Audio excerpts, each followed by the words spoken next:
সেখানে আমাকে আহ্বান জানানো হয়েছিল, আমি প্রস্তাব দেওয়ার জন্য সম্মতি দিয়েছি। ইতিমধ্যে একটা সংক্ষিপ্ত প্রস্তাবনাও দিয়েছি। আরো বিস্তৃতভাবে ওলামাদের পক্ষ থেকে এই সংবিধান সংশোধনের জন্য আমরা প্রস্তাবনা দিব, সেটা দিতেই হবে। আমরা এগুলো স্পষ্ট বলেছি, আমরা এই সরকারকে সহযোগিতা করতেছি। কেন এই যাত্রাবাড়িতেও আমাদের সন্তানেরা তাজা রক্ত জড়িয়েছে।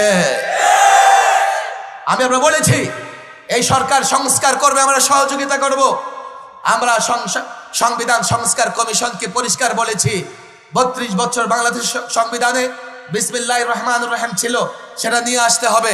আল্লাহর উপর আস্থা বিশ্বাস ছিল, সেটা নিয়ে আসতে হবে। সেকুলারিজম ছিল না, সেটাকে বাদ দিতে হবে। আরো 2টা বিষয় বলেছি। একটা বিষয় থাকবে এমন যে এই সংবিধানে বা আইনে যেখানে কোরআন সুন্নাহর সঙ্গে সাংঘর্ষিক কিছু থাকবে সেটা গ্রহণযোগ্য